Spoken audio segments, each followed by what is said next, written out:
so that will help you.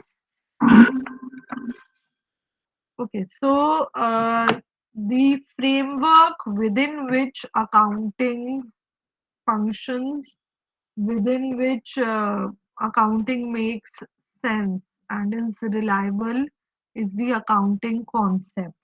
Now, these are core principles, assumptions, rules which form the basis of recording of all the transactions and preparing accounts.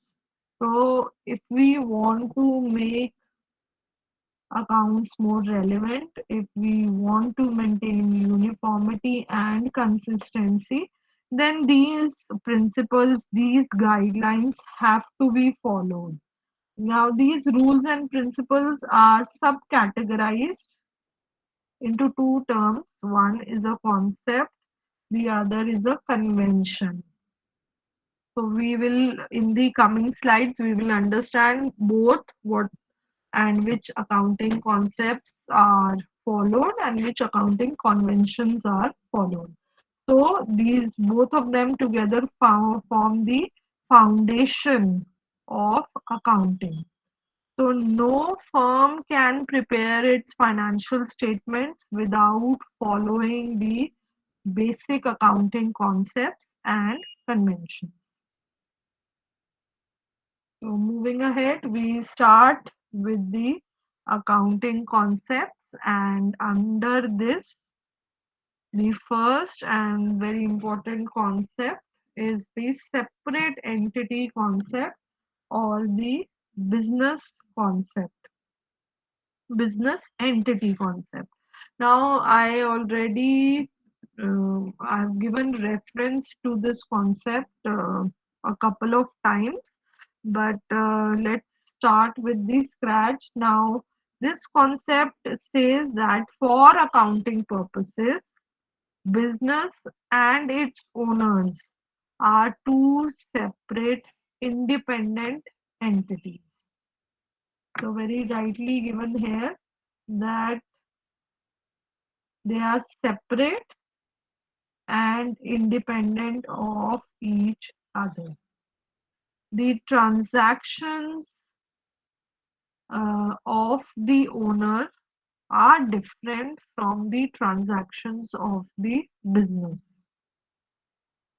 They should be treated as separate from each other, as well as uh, differentiation should be made, as distinction should be made between the personal transactions and the business transactions. Again, transactions of one business entity should be differentiated from the other. So let's start with an example. For example, when the owner is investing money in the business, it is recorded as liability of the business. So I told you that owners, when they start the business or during the course of the business, they might bring in some funds or assets. Together, they are known as the capital, and this capital is actually a liability for the business. I repeat myself, owner, a person is starting a business, he or she might put in some cash as well as bring in some assets like computers and table, chair, air conditioner. So together with cash, these assets are also clubbed under a single term. That term is known as capital. Now, it's not necessary that capital is brought only at the start of the business, it can be added during the course of the business also.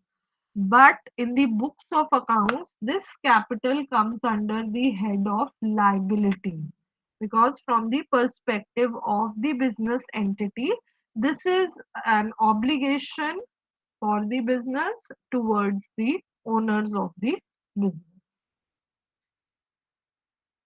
Again, this was a business transaction.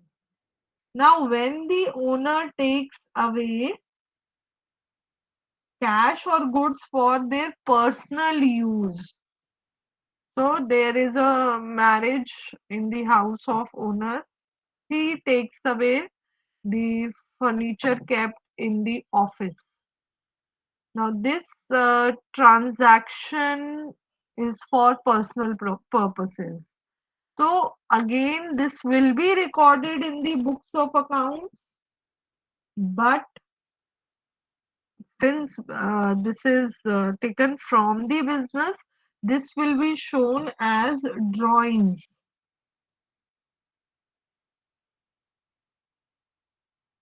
So this is not a business expense, this is a personal expense of the owner, and this is recorded as drawings in business. तो आप अगर cash withdraw कर रहे हो business से personal purpose के लिए तो ये एक तरीके का लोन है, पर्सनल लोन है, और उसके ऊपर इंटरेस्ट पेमेंट भी हो सकती है। तो ये बिजनेस जब बुक्स बनती हैं, जब रूल्स फॉलो होते हैं, तो the business entity might charge the owner some interest on the money withdrawn for personal purpose. So there's another example in the last point. So Mr. Sahu started business investing rupees 1 lakh. He purchased goods for 40,000, furniture rupees 20,000, and plant and machinery rupees 30,000. 10,000 rupees remain in hand. Now all the assets purchased by Mr. Sahu belong to the business and not to him personally. So these assets, this cash is of the business in the form of capital, does not belong personally to the owner. According to business entity concept, rupees 1 lakh will be treated as capital, as I already discussed the term with you, and this is the liability of the business towards the owner of the business. Now suppose, just to explain you the concept of drawings, this has been elaborated further. So you can see on your screens. Now suppose he takes away rupees 5,000 cash or goods worth rupees 5,000 for his domestic purpose, for his personal usage. This is his private expense and not the expense of the business. It is termed as drawings. Drawings again will come on the it comes on the liability side, that is the accounting treatment, capital में से इसको adjustment करते हैं, minus करते हैं, but अभी फिलहाल के लिए just understand that now what you have done is you have created two distinct entities, two distinct persons per se. Business अलग आइडेंटिटी है, ओनर की अलग आइडेंटिटी है. अब बिजनेस और ओनर के बीच में भी जो ट्रांजैक्शन हो रही है वो भी तरीके से रिकॉर्ड होगी. इधर कैपिटल में आ रहा है और अगर ओनर पर्सनल पर्पस के लिए कर रहा है तो वो ड्राइंग्स में आ रहा है. What happens, what is the benefit of this concept is that because of this, a proper um, separation is maintained between the, yes, there's a question. Anyone having any question? Okay. So the concept helps in ascertaining the profit of the business. अब जो फायदा हो रहा है, जो profit है, जो income है, जो लॉस हो रहा है, it is only and only because of the business operations and not because of the personal transactions of the owner. Okay, so it helps in recording and reporting the business transactions from business point of view and it actually forms the base of all the further concepts that will be used, that will be applied to accounts. So what you are doing using this concept is you are actually presenting the financial position of the firm in a true and fair manner. Then again, there will be problems when you use this concept, especially in case of sole proprietorship. So I use the term sole proprietorship. Can anyone tell me what is the meaning of sole proprietorship? Ma'am, the single owner. Yes, a single owner. Thank you, Soumya. Akriti, you also want to add something? Yes, ma'am. One person is responsible for running the business, and if in case they are not able to fund the business properly, they need to give their personal assets Yes. too. So if you look at your local grocery owner, a shop in your local market, so a tailor sitting in your local market, when they are preparing their books of accounts, then keeping a segregation between business transactions and personal transaction, it becomes very difficult to apply. So that would be the only problem with this concept. Otherwise, this concept actually facilitates the recording transactions of the business, and actually easily and correctly you are calculating the financial position of the business. So I hope this concept is clear to everyone. We now move further to the next concept. Again, this was introduced at the time of giving the definition of accounting money measurement concept. It says only those transactions which are capable of being expressed in terms of money should be included in the accounting records. Again, when you are putting the business transactions in terms of money, then follow the currency of the country where the accounts are being prepared. So for us sitting in India, the common unit of measurement would be rupees.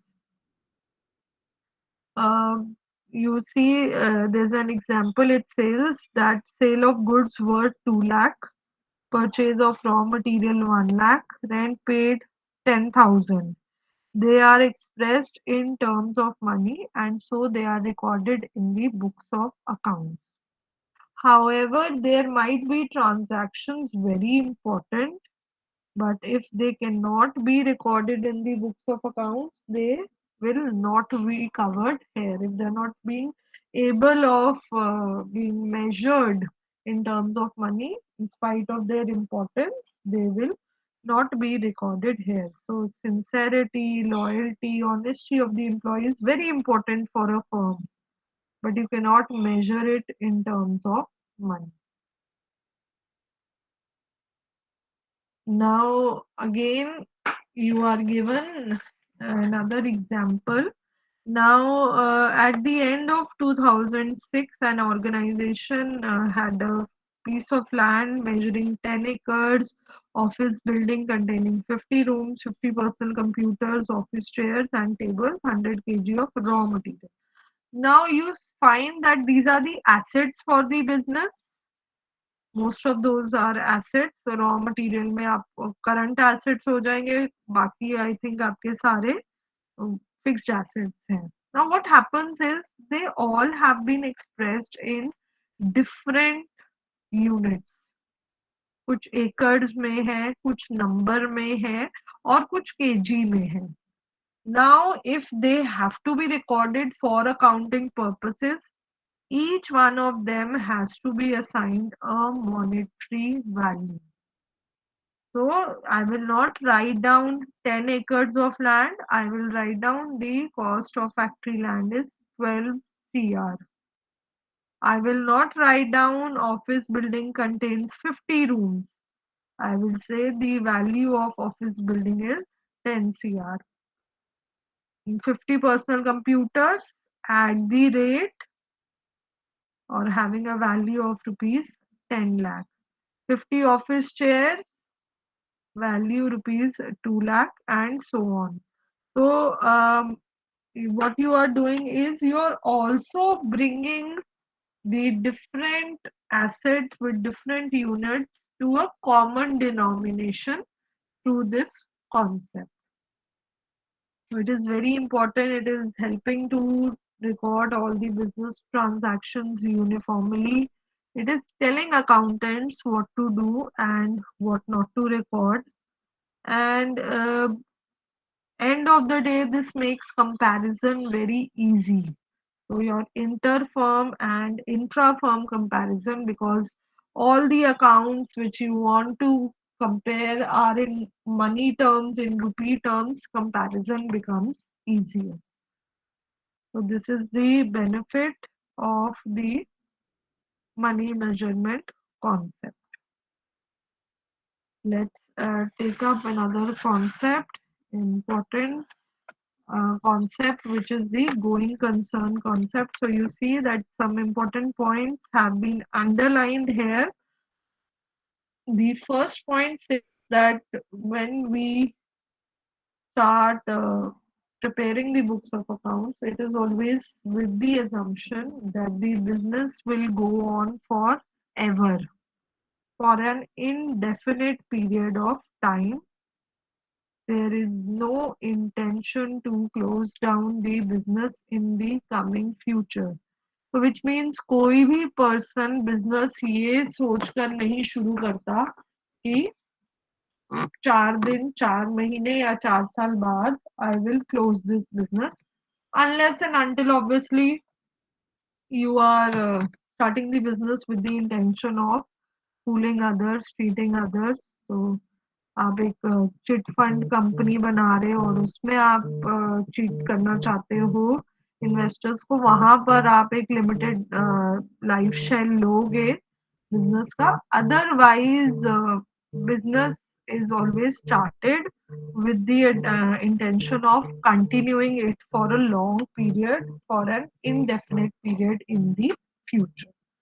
So, this going concern concept helps us provide a value of assets in the balance sheet. It is actually very helpful because of this going concern concept, you are able to classify your assets into current assets and fixed assets, and you are also able to classify your liabilities into short term liabilities and long term liabilities. All the transactions are recorded in the books of accounts with the assumption that this is a continuous enterprise. Only because we follow this assumption, only because of this, outsiders would enter into contract with our company, with our business for a long period of time. Now, if you on the onset you are very clear कि ये business 2 years में आपने close down करना है, तो bank आपको 5 year के लिए लोन नहीं देगा. Okay, so outsiders would enter into contract with your business only when you are running the business with the intention and with the assumption of continuing it in the future also for a long period of time. Now, this concept facilitates the preparation of financial statements. It is because of this concept that you charge depreciation on the fixed assets. Every year you keep reducing the price of the fixed asset. Also, it actually, if this concept is not there, then your fixed asset will be shown as an expense in a particular year, which shouldn't be the case because fixed asset purchase is not a revenue expenditure. It is a capital expenditure which is not happening on daily basis in the business. So this is about the going concern concept. I'll take up one last concept which is related to going concern concept, which is the accounting period concept. तो आपने assume कर लिया कि business indefinite period के लिए continue होगा, तो अब आप उस इनडेफिनेट लाइफ को एंड होने का वेट नहीं कर सकते. What you do is you divide this indefinite life of the business into time periods, into parts, and these parts are known as the accounting periods. So we are recording the transactions in the books of accounts with the assumption that profits on those transactions will be ascertained for a specific period, and this period can be 1 year, 6 months, 3 months, 1 month. Though generally we take accounting period to be one financial year, and that starts from 1st April and ends on the 31st March of the next year. Now, not in our country, but in other countries, the calendar year is also followed as the accounting year. So there the year closing happens on 31st December. So accounting period has been explained with an example here. So your financial year say starts on 1st April 2019 and it is ending on 31st March 2020. Now this financial year that we are talking about is 2019-20.